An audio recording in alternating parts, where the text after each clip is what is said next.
A morning in collapse. Imagine this. It's 1923. Not a movie scene. Not fiction. Real life in Berlin. You finish your shift at 11 a.m. A truck pulls into the yard. Not carrying goods, carrying wages. Bundles of paper money are thrown into the crowd like scrap paper.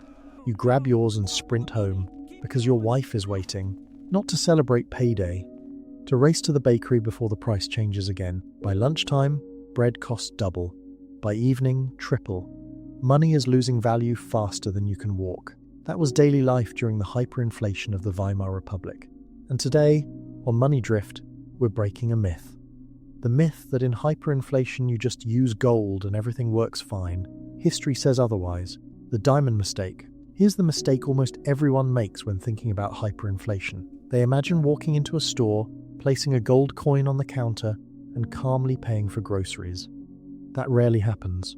In reality, gold is hoarded, hidden, protected, not casually spent.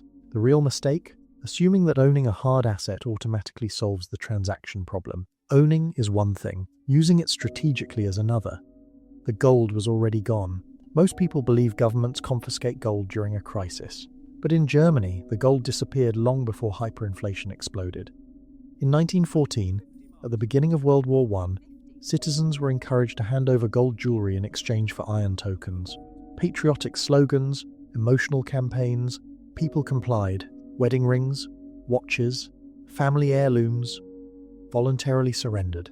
By the time bread cost billions of marks, most middle-class Germans no longer owned gold. The protection was already gone. The crisis didn't need to confiscate anything. Who actually had gold? Not factory workers, not teachers, not civil servants.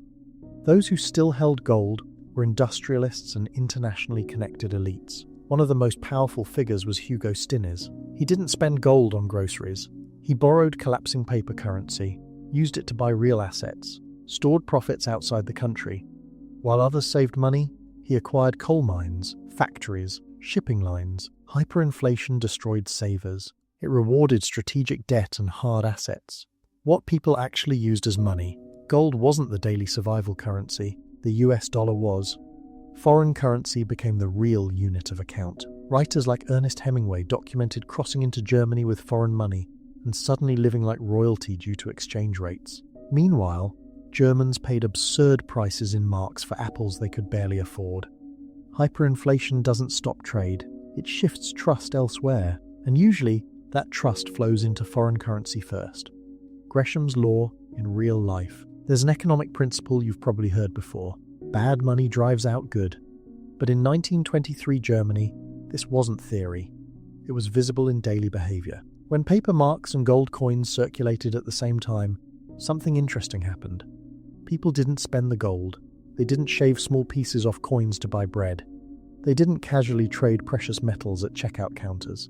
They hid them. Gold vanished from circulation not because it failed, but because it worked. When two forms of money exist and one is visibly deteriorating, people instinctively get rid of the weaker one first. They spend the paper, they store the metal, they dump the melting ice cube, and keep the solid bar. By late 1923, shopkeepers often refused paper entirely. But by then, most ordinary citizens had no gold left to offer. It had either been surrendered years earlier or hoarded by those who understood what was unfolding. This is the first major misunderstanding modern investors make. Gold is a store of value, but in a panic, it becomes too valuable to part with. And when something becomes too valuable to part with, it disappears from everyday trade. What transactions actually looked like. Now let's zoom into the street level. Forget charts, forget macro data. Picture a kitchen table negotiation. A widow lays a gold watch chain on the table. Across from her sits a farmer with sacks of potatoes. There's no posted price, no cashier, no receipt, just two humans deciding whether the exchange feels fair. That was hyperinflation commerce. City families loaded wagons with heirlooms and travelled into rural areas. Pianos, books, silverware, fine china. They traded culture for calories. Farmers didn't want marks. They wanted something tangible. And as the crisis deepened, even gold wasn't the primary unit of account. It was often measured against something else: grain, coal, electricity, foreign currency. More than 4,000 emergency currencies emerged across Germany. Some were printed on paper, others on leather, wood, even coal dust. But the most stable weren't denominated in marks at all. They were denominated in rye, in kilowatt hours, in physical commodities. When money collapses, society doesn't stop trading. It simply redefines what money means. The silent destruction of the middle class. Here's where the story turns darker. Hyperinflation didn't devastate the poorest first. The poor had little savings to erase. It devastated the disciplined middle class. Teachers, doctors, civil servants, lawyers, people who had done everything right. They bought government bonds during the war. They contributed to life insurance policies for decades. They saved responsibly in banks. They believed in institutional continuity. And then slowly everything evaporated. A retirement account that once represented security became enough for a single meal. A life insurance payout funded 20 years earlier bought one loaf of bread. This wasn't a market crash. It was a prolonged erosion. Each week felt survivable. Each month felt temporary. Until one day, stability was gone. Hyperinflation doesn't explode like a bomb. It corrodes like acid. And it corrodes savers first. The 4 survival patterns. When we analyze survivor behavior, 4 patterns emerge consistently. First, private barter. Gold and silver weren't spent casually.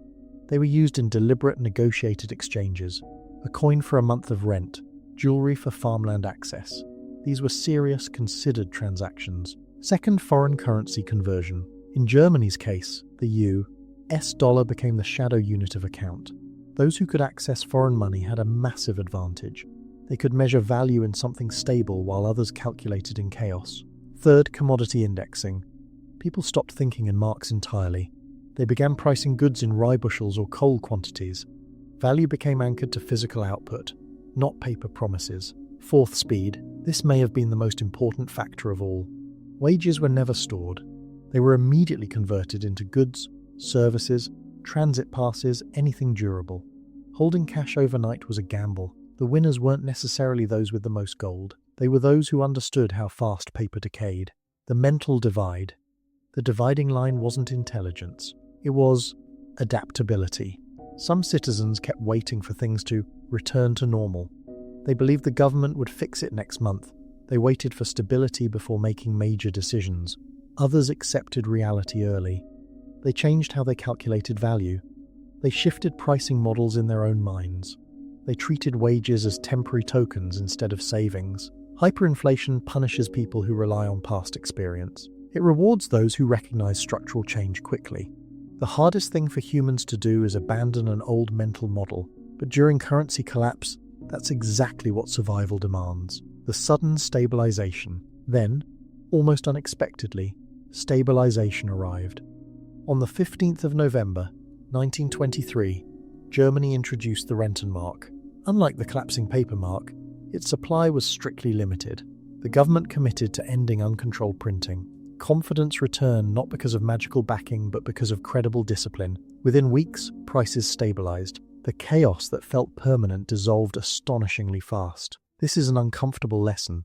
Hyperinflation feels endless while you're inside it. But when policy shifts decisively, stabilization can occur rapidly, which means timing matters enormously. Those who panic too late suffer. Those who panic too early waste opportunity. What gold holders experienced afterward.